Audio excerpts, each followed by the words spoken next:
Now let's move on. A dusk-to-dawn curfew has been imposed in Lamu County by Inspector General of Police David Kimaiyo, eliciting mixed reactions among leaders in the area.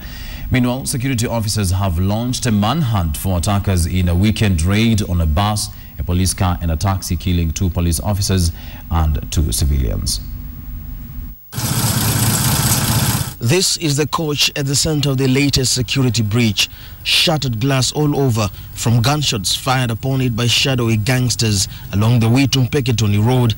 Patricia Mbuvi, a nurse newly assigned to the region, was heading to Mpeketoni base when the raid occurred at about 6:30 p.m. Tuliona probox imesimamishwa kwa barabara cross, so ikawa gari iwezi pita pale.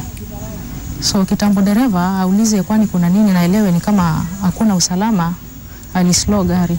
As the bus driver slowed down, Patricia says men emerged from the thicket on either side of the road and ordered the driver to stop.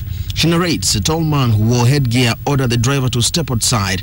They shot him dead, then opened fire on the bus. Wakaanza kutushambulia kwa madirisha, tunasikia wanapiga marisasi zinaingia mpaka kwa gari ndani, wanafunja vioo vinamwagika. So ikawa tumelala chini. Kama mimi niliingia chini ya kiti. Nikawa nimejisqueeze, nimeingia kabisa. At about the same time as the attack, an administration police patrol car was approaching. It was the Rural Border Patrol Unit. Constable Christopher Ngulu was driving the patrol truck when he noticed a static bus in the middle of nowhere. Sami kusarwa down kidogo, nione what's happening. Nikaanza kusikia tu gunshots. Mimi nikasimama on the spot. Na tukaanza tukaingia engagement ya exchange fire. It was a shootout which he says lasted 5 minutes. By the time it was over, 7 people were dead, including 2 policemen. All raiders escaped through the forest. This attack has occurred in spite of a heavy presence of security officers from all departments. The Kenya Police Service, General Service Unit and the Kenya Defence Forces have all been dispatched. KTN has learned that even specialized units like GSU's Recce Squad and KDF's Special Forces have joined the hunt. But it appears the raiders are adapting to the threat. In yesterday's case, they laid an ambush in an area with very poor reception, and so those in distress could not easily call for help. They also did it in a place that is right next to the forest where they could retreat in case of a response. And as luck would have it, the Rural Border Patrol Unit were on hand to save the day, and the attackers also managed to escape.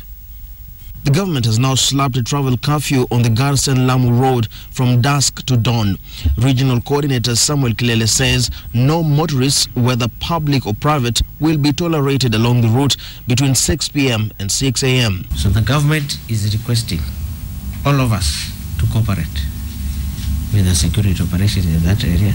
Kilele, who was speaking to journalists in his office, also urged the residents in the troubled areas to avoid night movement since security personnel will be conducting operations. At least 94 people have been killed since the first attack in Mpeketoni last month. The Al-Shabaab have claimed responsibility for the latest attack. This is yet another attack that has left Kenyans baffled. In spite of the presence of the most tactical and specialized forces Kenya can provide, human lives are still at risk. Fadian Omondi, KTN, in the county of Lamu.